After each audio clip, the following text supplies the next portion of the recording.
ধৈর্য এটি এমন একটি শব্দ যেটি ছোট হলেও এটি এমন একটি শক্তিশালী শব্দ যার মাধ্যমে পরাজয়কে হারিয়ে জয়ী হওয়া যায়। ধৈর্য মানুষের একটি গুরুত্বপূর্ণ গুণ যার মাধ্যমে কেউ প্রতিকূলতা বা বিলম্বকে শান্তভাবে সহ্য করতে পারে, ক্ষোভ বা হতাশা প্রকাশ না করেই। সহজভাবে বললে ধৈর্য মানে হলো অপেক্ষা করার বা সহ্য করার ক্ষমতা, মনকে শান্ত রাখা এবং তাড়াহুড়া না করা।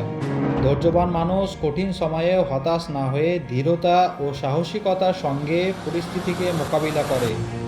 ইসলাম, হিন্দু ধর্ম ও বৌদ্ধ ধর্ম সহ সব ধর্মেই ধৈর্যকে মহৎ গুণ হিসাবে বিবেচনা করা হয়। ধৈর্যের ফল সবসময় মধুর হয়, এ কথা আমরা ছোটবেলা থেকেই শুনে এসেছি, আর বাস্তব জীবনে তা সত্যি।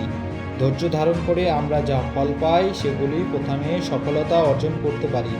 ধৈর্য ধরে কাজ করলে অনেক সময় কঠিন লক্ষ্য অর্জন করা সম্ভব হয়। যেমন কোনো ছেলের ইচ্ছে বড় হয়ে ডাক্তার হওয়া, সে অনেক দিন ধরে ধৈর্য ধারণ করে সমস্ত প্রতিকূলতা পার করে সে খুব সহজেই তার লক্ষ্যে পৌঁছে যেতে পারে। ধৈর্য ধারণ করে মানসিক শান্তির উন্নতি ঘটানো হয়। ধৈর্য ধরে চললে জীবনের ছোটোখাটো ঝামেলার মন অশান্ত হয় না, বরং নিজেকে নিয়ন্ত্রণে রাখা যায়, আত্ম উন্নয়ন করা যায়। ধৈর্য মানুষকে আত্মনিয়ন্ত্রণ শেখায়, যা জীবনের অন্য দিনগুলোতে ইতিবাচক প্রভাব ফেলে। ইসলাম মতে ধৈর্যশীলদের জন্য আল্লাহ বিশেষ পুরস্কার নির্ধারণ করেছেন। মহান ব্যক্তিদের কিছু উক্তি: যার ধৈর্যের অভাব তার আত্মার ওপর তার দখল নেই। Francis Bacon. স্বামী বিবেকানন্দ বলেছেন, যদি তোমার অসীম ধৈর্য এবং অধ্যবসায় থাকে তাহলে সাফল্য অবশ্যই আসবে, এতে কোনো ভুল নেই। সবচেয়ে শক্তিশালী যোদ্ধা হলো এই দুটি, সময় এবং ধৈর্য।